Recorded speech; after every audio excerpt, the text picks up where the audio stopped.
नमस्कार, प्लैनेट आयुर्वेदा में आप सभी का एक बार फिर से बहुत बहुत स्वागत है। जैसा कि आप जानते हैं कि भारत में मॉनसून ऋतु ऑलरेडी दस्तक दे चुकी है, तो इसी के बारे में आज बातचीत करने हमारे साथ डॉक्टर विक्रम चौहान मौजूद हैं। डॉक्टर चौहान को किसी भी इंट्रोडक्शन की ज़रूरत नहीं है, वर्ल्ड वाइड फेमस डॉक्टर हैं और आज ये सौभाग्य हमें प्राप्त हुआ है कि इस बदलते मॉनसून या बदलते मौसम के बारे में इनसे डिटेल में जानकारी ले सकें और इनकी दी हुई रेमेडीज़ को अपनी लाइफ में, अपने रूटीन में यूज़ कर सकें ताकि हम आने वाली सभी बीमारियों से बच सकें। तो चलिए बात करते हैं। नमस्कार सर। नमस्कार। तो सर सबसे पहले तो बहुत बहुत शुक्रिया अपना टाइम हमारे दर्शकों को देने के लिए। Thank you. और जो पहला सवाल मैं आपसे जानना चाहूंगी कि जैसे हम बात कर रहे हैं मॉनसून आ चुका है, तो आयुर्वेद में इस सीजन को किस तरह से देखा जाता है? देखो जी, हम भारतवर्ष में रहते हैं और बहुत ही हम लक्की हैं कि 6 की 6 ऋतुएं हम एंजॉय करते हैं और उनको महसूस कर सकते हैं। ग्रीष्म ऋतु होगी, सर्दी होगी, वर्षा होगी, हेमंत होगी, है ना। तो इस तरह से वर्षा ऋतु की एक अपनी महत्ता है ना। वर्षा ऋतु में क्या होता है कि हमारे जो आयुर्वेद में लिखा है कि हमारा जो यूनिवर्स है ना, पूरा जो सृष्टि है 5 तत्वों से मिलके बनी है। पृथ्वी, जल, वायु, अग्नि और आकाश। और इन 5 तत्वों से ही हमारा शरीर बना है। और जैसे ही जिन जिन तत्वों की कमी होती है वैसे सिम्टम्स हमें आते हैं, या अधिकता हो जाती है अगर किसी तत्व की, तो वैसे सिम्टम आते हैं। तो वर्षा ऋतु में क्या होगा कि जल तत्व बहुत ज्यादा बढ़ जाता है ना। वायु जो है वो बहुत ज्यादा बढ़ जाती है। तो वायु क्योंकि शीतलता बढ़ जाती है, तो वायु तत्व जो है वो बढ़ने से वायु की एग्रावेशन हो जाती है। तो वात, पित्त, कफ जो हमारे 3 दोष हैं, जो 5 तत्व हैं उनको हमारे शरीर में रिप्रेजेंट करते हैं 3 दोष, वात, पित्त और कफ।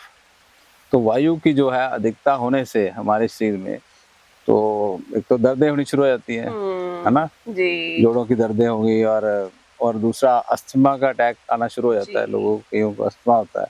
तीसरा क्या है कि हर जगह जो है, जो नदियां, नाले और कुएं जो है उनमें पानी जो है मिक्स हो जाता है। तो मिक्स होने से क्या होता है कि उनमें बैक्टीरिया, मच्छर, मक्खियां वो पैदा हो जाती हैं। तो डायरिया, कोलरा और हैजा जैसी बीमारियां भी हो जाती है। तो मच्छरों और मक्खियों से क्या होता है कि मच्छरों के काटने से डेंगू, चिकनगुनिया ये सब बीमारियां होनी आम हो जाती है। और हमारा जो खाना जो है, जो हम ग्रीष्म ऋतु, इससे पहले ग्रीष्म ऋतु होती है ना, तो वो सूख जाता है, ड्राई हो जाता है। उससे क्या है कि उससे जो वायु तत्व जो है धीरे धीरे बढ़ना शुरू हो जाता है ड्राइनेस की वजह से। और ऊपर से एकदम से बरसात हो जाती है, मॉइस्चर हो जाती है और ठंडा मौसम हो जाता है, तो उस वजह से वायु का प्रकोप हो जाता है। तो वायु जो है आयुर्वेद में कहा गया है कि पित्त पंगु, कफ पंगु, पंगो मल धात्वा, वायु न यत्र नियंते तत्र गच्छन्ति मेघवत। तो पित्त भी पंगु है, कफ भी पंगु है, परंतु वायु जो है, जब वायु का प्रकोपित होगा, शरीर में प्रकोप होगा, तो सभी बीमारियां होने का चांस रहता है। तो इसलिए आम वात, गठिया, जोड़ों के दर्द, है ना, और अस्थमा के अटैक, इम्यूनिटी की कमी, इसमें अग्नि का जो बल है, डाइजेस्टिव पावर, वो बहुत कम हो जाती है। तो उससे क्या होता है कि अगर आपके डाइजेस्टिव पावर कम हो गई, इम्यूनिटी भी कम हो गई, इम्यूनिटी कम हो गई तो सब बीमारियों का होने का अंदेशा हो गया। तो इसलिए इसमें बहुत ज्यादा ध्यान रखना चाहिए। वर्षा ऋतु में अपनी सेहत का ध्यान रखना चाहिए। जब भी बाहर जाए, और कई बार सांप बिच्छू के काटने का भी डर रहता है। तो बहुत चीजें हैं जो वर्षा ऋतु में संभल के चलना चाहिए। तो गिरने का भी चांस रहता है ट्रैफिक में फंसने का भी चांस रहता है तो बहुत कुछ है वर्षा ऋतु में। आयुर्वेद में तो यही कहा कि वर्षा ऋतु जो है, वायु जो है उसके प्रकोप से ही बहुत सारे रोग होते हैं। तो हमें कुछ चेंजेस अपने लाइफस्टाइल में करने चाहिए जिससे हम रोगों से बच सकें। जी, हालांकि सर बहुत सारी चीजें होती हैं, बहुत सारी बीमारियां एग्रीवेट हो जाती हैं, बहुत सारी नई बीमारियां लग जाती हैं, और जैसा कि आपने बोला कि ट्रैफिक जैम और गिरने का खतरा ये भी बढ़ जाता है, पर फिर भी सभी को इस मॉनसून का इंतजार रहता है, इस सीजन का हम वेट करते हैं और बहुत ही इंजॉय करते हैं इन सभी प्रॉब्लम्स के बावजूद। बिल्कुल ठीक बात है। जो सावन का मजा है वो तो एक बार ही आएगा ना साल में।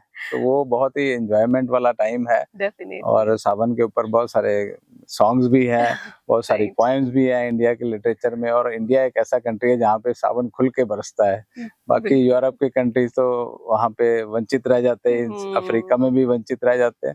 पर हम लोग खुशकिस्मत हैं, जैसे मैंने बताया कि यहाँ पे बारिश का मौसम भी बिल्कुल। खूब अच्छे से आता है। जी, तो इस मौसम को हम अच्छे से एंजॉय कर पाएँ उसके लिए आपकी कुछ स्पेशल टिप्स, क्या चीज़ें खानी है, क्या बिल्कुल छोड़ देनी है? एक चाय पकौड़ा बड़ा फेमस है कि जैसे ही मौसम देखा कि आज बारिश होने वाली है तो चलिए चाय पकौड़ा बना लीजिए। So is it safe to eat या जस्ट नहीं देखिए, खाना एक चाहिए? एक मूल मंत्र ये है वर्षा ऋतु में कि ठंडी चीजें मत खाएं।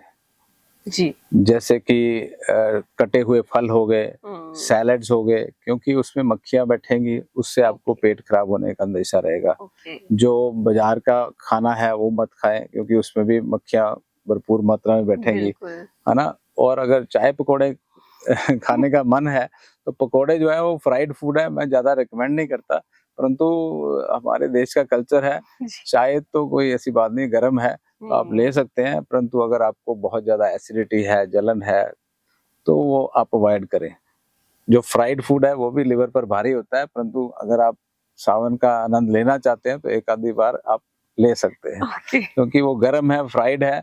एटलीस्ट उसमें कोई बैक्टीरिया इन्फेक्शन तो नहीं है, जी, बिल्कुल। बैक्टीरिया तो नहीं है। हमारे जो ट्रेडिशनल स्नैक्स है ना, हुँ। जो आजकल के जो स्नैक्स हैं, जो फॉरेन के स्नैक्स आ गए, चिप्स आ गए, इस तरह हुँ। वो बहुत ज्यादा डेंजरस है। हमारे इंडिया के स्नैक्स चलो फ्राइड फूड था, पर कम मात्रा में लोग खाते थे पहले, जी। तो वो आप एंजॉय कर सकते हैं।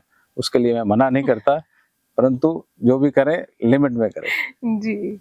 सर जैसे आपने हमारे इंडिया के ट्रेडिशन की बात की, कल्चर की बात की और स्पेशली अगर आयुर्वेद की बात करें, हम्म, तो नेचर भी बहुत ही खूबसूरती से साथ देती है। हम्म, जैसे कि हमने बात की इस मौसम में कई तरह की बीमारियां हो सकती हैं, तो हम्म, इसी मौसम में खास तरह का हर्ब भी पौधा भी ग्रो होता है जिसे भूमि आमला कहते हैं और आप बिल्कुल बहुत ठीक बात है। बार इसके बारे में बात करते हैं। और ये भूमि आमला इन बीमारियों से काफी तरह से बचाने में हेल्प करता है। हम्म, सो ये कैसा मतलब अद्भुत कॉम्बिनेशन है कि जिस टाइम पे जिस चीज की जरूरत है नेचर हमें वो चीज दे देती है। बिल्कुल गर्मियों में बिल्कुल। पानी की ज्यादा जरूरत होती है तो उस तरह के फल आते हैं जिनमें भरपूर पानी होता है। हम्म। तो कैसा ये किस तरह से ये तालमेल नेचर बिठाता है? ये ईश्वर ने ऐसा सृष्टि ऐसी बनाई है कि सब कुछ बैलेंस में रहे। तो आयुर्वेद में भी यही कहा गया ना कि सम दोषा जी। सम अग्नि सम धातु मल क्रिया प्रसन्न आत्मा इंद्रिय स्वस्थ इत्ते। तो स्वस्थ की डेफिनेशन ये है कि जब सब सम है, हम्म। जब बैलेंस में है, जब सृष्टि में सब चीजें बैलेंस में रहेगी तो सब कुछ तब स्वस्थ उसी को बोलेंगे। जी। अगर कुछ इम्बैलेंस हो गया तो बीमारियां पैदा होंगी। तो इसी तरह ईश्वर ने बैलेंस में रखने के लिए ऐसी ऐसी जड़ी बूटियां आती हैं वर्षा ऋतु में, जो आपको इन्फेक्शन से दूर करती है। जैसे कि जॉन्डिस होता है, पीलिया हो जाता है, हम्म। अक्सर हैजा हो जाता है। जी। तो पीलिया के लिए भूमि आंवला बहुत बढ़िया औषधि है। हमारा यकृत पिहांतक चूर्ण, उसमें भी ये भूमि जी। आंवला है। जी। तो भूमि आंवला जो है, अक्सर आपने देखा छोटा सा पौधा होगा, उसमें आंवले जैसे फल लगे होंगे। हम्म। तो किसी को अगर पीलिया हो जाए, जॉन्डिस हो जाए, वाइट हेपेटाइटिस ए अक्सर बोलते हैं, इन्फेक्शन से होता है, मक्खियों से होता है, गंदगी से होता है। अगर आप टॉयलेट के बाद हाथ नहीं धोते हैं तो उससे वो पीलिया फैलता है। जी। तो उसके लिए भूमि आंवले का आप रस निकाल करके या एज इट इज खा सकते हैं। तो पीलिया की शिकायत, जिसका पीलिया ठीक ही ना होता हो, हम्म। उसका भी ये भूमि आंवला से ठीक हो जाता है। जी। और बाकी वायु के प्रकोप से, वायु क्योंकि लघु रूक्ष सूक्ष्म चल विशद खर, ये वायु के गुण आयुर्वेद में बताए हैं। लघु मतलब लाइट, रूक्ष हम्म। मतलब ड्राई, हम्म। सूक्ष्म मतलब माइन्यूट, है ना, शीत मतलब की ठंडी। तो इस तरह खर मतलब की ड्राई, खुरदरी, रफ। तो और या उसको बहुत ज्यादा शुष्क बोलते हैं, ड्राइनेस पैदा करने वाला। सूख जाते हैं ना कपड़े भी, हवा में डालो तो सूख जी। जाते हैं, ड्राई हो जाते हैं। तो इससे क्या होता है कि हमारी बॉडी में भी यही गुण उत्पन्न हो जाते हैं, हम्म। शीतलता, है ना, शुष्कता और मोबिलिटी, है हम्म। ना, ये सब चीजें। तो उससे क्या होता है कि हमारे जो जोड़ों में दर्द शुरू हो जाती है, हम्म। हमारा डाइजेस्टिव सिस्टम कमजोर हो जाता है, अग्नि बल जो है वो कम हो जाता है, उससे इम्यूनिटी कम हो जाती है। तो उससे राइट। अस्थमा के होने के चांस और इन्फेक्शन होने के चांस, बच्चों की इम्यूनिटी जो है वो कम हो जाती है, बिल्कुल। उनको इन्फेक्शन हो जाते हैं। तो सबसे बेस्ट है कि वर्षा ऋतु में एक तो आप समय से सोएं, वो तो हर ऋतु में ही सोना चाहिए। दूसरा जो है इम्यूनिटी को बूस्ट करने के लिए ना च्यवनप्राश जरूर खाएं। ओके। च्यवनप्राश का प्रयोग जरूर करें। जैसे मैंने बताया ठंडी चीजें मत खाएं, एक तो कोल्ड से बचें, और दूसरा जो ओपन जो सैलड्स हो गए, कट सैलड्स हो गए, और बाहर के जो जो बाहर रेडी वगैरह पे सामान मिलता है ना खुला हुआ, वो मत खाएं। घर में बना हुआ खाना ही खाएं और गर्म भोजन खाएं, और घी जरूर उसमें डालें, क्योंकि घी को बोला गया कि वात का जो शमन करने का, वात को कंट्रोल में करने का जो एकमात्र तरीका है वो है घी। तो घी मस्ट है, एवरीडे सब लोगों को घी जरूर लेना चाहिए। और तेल की मालिश जरूर करें। जो बुजुर्ग हैं खुद से नहीं मालिश कर सकते तो कोई उनके परिवार वाले उनके घुटनों की, उनके पैरों की, उनके सिर की, कान में तेल डालें, उनके नाक में तेल डालें, 2 बूंदे अणु तेल आता है आयुर्वेद का, है ना, या फिर षड बिंदु तेल आता है, जिससे साइनसाइटिस वगैरह, जुकाम, रेशा वगैरह अणु तेल से ठीक हो जाता है ना। और आलमंड ऑयल जो है वो आप 1 चम्मच ले सकते हैं, और एरंड का तेल ले सकते हैं। एरंड का तेल वायु का शमन करता है। आलमंड ऑयल जो है वो वैसे शरीर को तंदुरुस्ती देता है, परंतु वर्षा ऋतु में अगर प्रयोग करना चाहते हैं तो एरंड का तेल जरूर प्रयोग करें। 1 या 2 चम्मच रोज रात को सोने से पहले लिया करें, उससे पेट भी साफ रहेगा। जो बड़ी आंत जो है, कॉलन जिसको बोलते हैं, पक्वाशय, वो वायु का स्थान माना गया आयुर्वेद में। तो वायु का जो प्रकोप होता है वो सबसे पहले पक्वाशय को इफेक्ट करता है, तो वहीं से सब तरह वायु फैलती है। तो उसका इलाज करने के लिए एरंड का तेल बहुत कारगर बताया गया है। तो उससे गठिया का अटैक नहीं होगा। गठिए में अगर ज्यादा दर्दें हो रही है तो हर रोज अदरक का प्रयोग करें। अदरक वाली चाय पिए। अदरक और हल्दी गर्म है और वायु ठंडी है, मौसम भी ठंडा हो जाता है एकदम से, तो उससे जो है जम जाते हैं जोड़ जो है। तो गठिए के जोड़ों का अटैक से बचने के लिए जो टर्मरिक है, हल्दी है, और जो जिंजर है, अदरक है, सौंठ का पानी का प्रयोग करें। सौंफ भी डाल सकते हैं। जीरा, सौंफ और अजवाइन अगर डाल के उसका काढ़ा पिए, हर रोज उसकी चाय पिए, तो पेट में वायु नहीं होगी और बॉडी में भी वायु कम बनेगी और वायु का प्रकोप नहीं होगा। और इसके अलावा कुछ गंधर्व अस्तादि तैलम है, धन्वंतरम तैलम है आयुर्वेद के, है ना, सहचर आदि तैलम है, महानारायण तैलम है, ये सब जो तेल हैं इनकी मसाज कर सकते हैं। तो गठिया में तो हम ज्यादा मसाज रिकमेंड नहीं करते, उसमें ड्राइनेस, ज्यादा स्टीम रिकमेंड करते हैं, परंतु फिर भी थोड़ा सा मसाज करके उस पे आप अगर सूखा स्वेदन करें, ड्राई फोमेंटेशन, या उसमें उसकी स्वेटिंग करवाएं बॉडी की, तो उससे क्या होगा कि जोड़ों का दर्द कम होगा, और जो स्टिफ मसल्स हो गए हैं बैक के, घुटनों के और नेक के, तो वो स्टिफनेस कम हो जाएगी। तो ऑयल मसाज रात को सोने से पहले भी आप पैरों, पादाभ्यंग जिसको बोलते हैं, पैरों के ऊपर ये धन्वंतरम ऑयल की मसाज कर सकते हैं जी। तो उससे बहुत रिलीफ मिलेगा। और दशमूला रिष्ट हमारा आयुर्वेद का आता है जी सर। अभ्यारिष्ट आता है, पेट में अगर कॉन्स्टिपेशन हो तो अभ्यारिष्ट ले सकते हैं। दशमूल के हमारे दशमूला कैप्सूल्स भी हैं, वाता बैलेंस कैप्सूल भी हैं। जिसको नींद नहीं आ रही है हम उसको ब्रह्मी और अश्वगंधा के कैप्सूल देते हैं जी। ताकि उनका माइंड जो है, क्योंकि वायु से ना मन भी बहुत बेचैन हो जाता है, एंजाइटी बहुत होती है, स्ट्रेस बहुत होता है, लोगों को नींद नहीं आती, घबराहट रहती है, चिंता रहती है। तो उस केस में ब्रह्मी और अश्वगंधा के कैप्सूल्स का मैं प्रयोग करता हूँ जी। तो वो जरूर लें, और उसका कोई नुकसान भी नहीं है, सारी उम्र ले सकते हैं। तो इस तरह से जो वर्षा ऋतु में जो है वो अपनी दिनचर्या का इस तरह से प्रयोग करना चाहिए। बहुत सारी आपने जानकारी दे दी सर। पूरा शेड्यूल आई थिंक लोगों को सेट करने में इजी रहेगा, क्या क्या चीजें स्पेसिफिकली लेनी चाहिए। एक चीज और मैं आपसे पूछना चाहूंगी, जैसे आपने कहा कि दशमूला अरिष्ट और दूसरे अरिष्ट जो है वो हम ले सकते हैं, तो उनका सही समय क्या है, किस समय उनको लेना है और कितनी बार दिन में लिया जा सकता है? जितने भी आसव वरिष्ठ है ना, उसमें थोड़ा अल्कोहल कंटेंट होता है, थोड़ा सा उष्ण होते हैं, तो खाने के बाद लेने चाहिए। और वर्षा ऋतु में अगर लेंगे तो बहुत जल्दी असर करेंगे और अच्छा असर करेंगे तो इसके अलावा जो है ना, सूप्स का प्रयोग करें। सूप जो होते हैं ना, उसमें जो मूंग की दाल का सूप जरूर लें जी। खिचड़ी जरूर खाएं, है ना, जो हल्का भोजन करें, हल्का परंतु गर्म जी। ठंडा बिल्कुल, बस एक मंत्र मैंने दिया कि ठंडा नहीं लेना और बाहर का खुला हुआ नहीं खाना, जो कटा हुआ होता है ना, जैसे कोई बाहर के आप चाट खा लेते हैं या कोई और फ्रूट चाट खा लेते हैं, क्योंकि उसमें मक्खियां बैठती हैं। और वैसे भी आजकल वो जो मौसम है उस वजह से जो सीवरेज का पानी है वो मिक्स हो जाता है। नॉर्मल पीने वाले राइट। कुएं का पानी पीने से परहेज करें, नदियों का पानी पीने से परहेज करें, नदियों में नहाने से परहेज करें। कोई, क्योंकि वहां पे कोई सांप भी काट सकता है, कोई और भी जानवर बाहर निकल आते हैं।